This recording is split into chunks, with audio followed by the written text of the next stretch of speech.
Welcome back to Your Fantasy Nerd. I'm going to be bringing you the wide receiver and tight end rankings for the week 1 of the NFL football season. It's almost here. It's exciting. So let's go through the top 10 really quick. At number 1, Antonio Brown. Number 2, Julio Jones. Number 3, Demaryius Thomas. 4, Calvin Johnson. 5, Dez Bryant. 6, Randall Cobb. 7, AJ Green. Odell Beckham at 8, Alshon Jeffrey at 9, and rounding out the top 10 is Mike Evans. So the first wide receiver I want to talk about is Randall Cobb at 6. It's probably about where you're going to see him in most rankings. I personally have him at 5, probably a little bit higher in some cases, but he's going up against Chicago. Chicago's defense is terrible. I'm a Bears fan.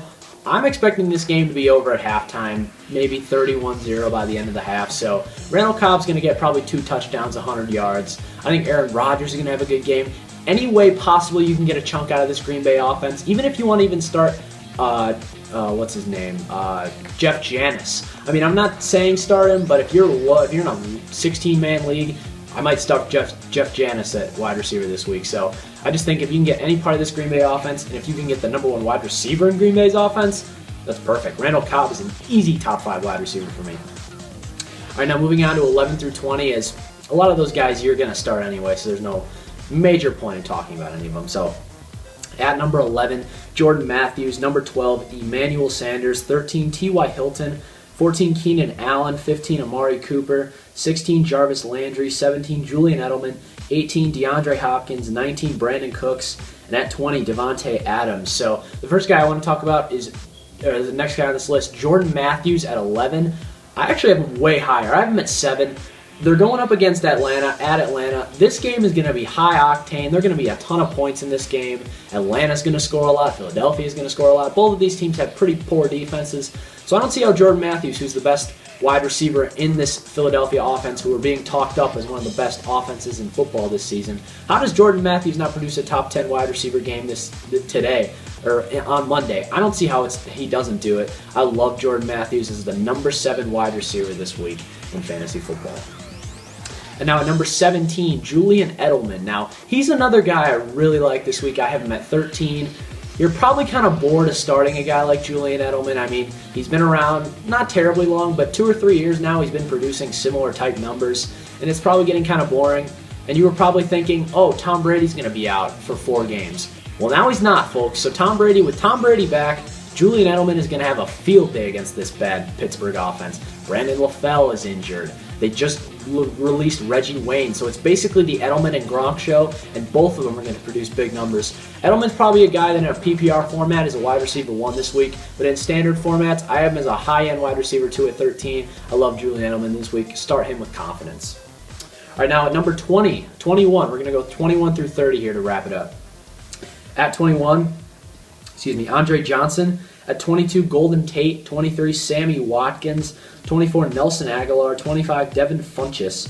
26, Steve Smith Sr. 27, Deshaun Jackson. 28, Jeremy Maclin. 29, John Brown. And 30, Vincent Jackson. So the only 2 guys I want to talk about here kind of been around for a while. Number 21, I have him at 21 as well. Andre Johnson going up against Buffalo. I talked about it earlier with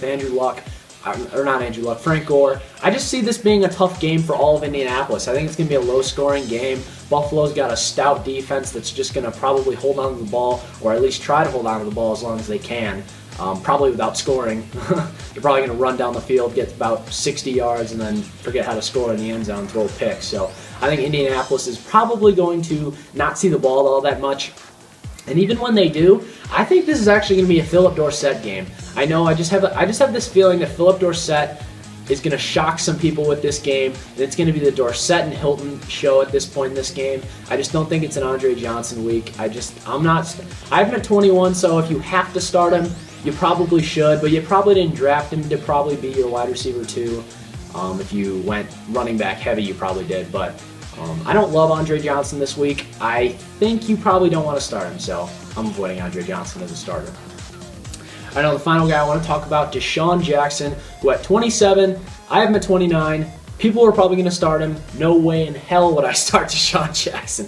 Deshaun Jackson has Kirk Cousins at quarterback. While you may think that's an upgrade to RG3, it's really not. I mean, when you look at what Deshaun Jackson did last year, he catches deep balls. I mean, going up against Miami, they're going to have to throw a lot at the end of the game.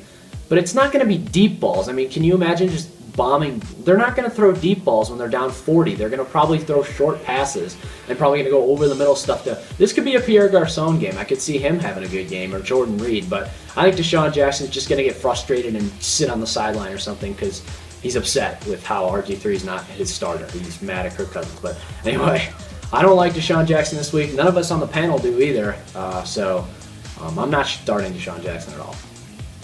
All right, now moving on to tight end. We're going to go quickly through the top 12. Number 1, Rob Gronkowski. Number 2, Jimmy Graham. Number 3, Greg Olsen. 4, Martellus Bennett. 5, Travis Kelce. 6, Jason Witten. 7, Jordan Cameron. Delaney Walker at 8. Tyler Eifert at number 9. Larry Donnell at 10. 11, Zach Ertz. And at number 12, Heath Miller. So there's not much to talk about with tight ends. You know what you're going to get from most of them. But one guy I think who actually could struggle, another guy on my team, I hate saying this about my players, but Travis Kelce, I have him at 5. He's a little bit lower than what people drafted him as, and it's just because I think Houston might have a good game on defense. I mean, Travis Kelce, this is probably going to be a run-heavy game, being a low-scoring game. I don't think Alex Smith's going to have a good game, and I think that doesn't help Travis Kelce. I don't think Kelce's going to score a touchdown. I think he might get 40 to 50 yards in this game, 3 catches. That's just how I feel. I think that's the kind of game we're going to see from Travis Kelce. Later in the year, though, when he gets those good matchups against teams like Oakland and San Diego and high-scoring games against Denver in his conference, that's when he's going to shine. But just not today. Travis Kelce will not have a good week in Week 1. But I am starting him because I have him at 5. All right, now number 10 on our list, Larry Donnell. I have him at 9.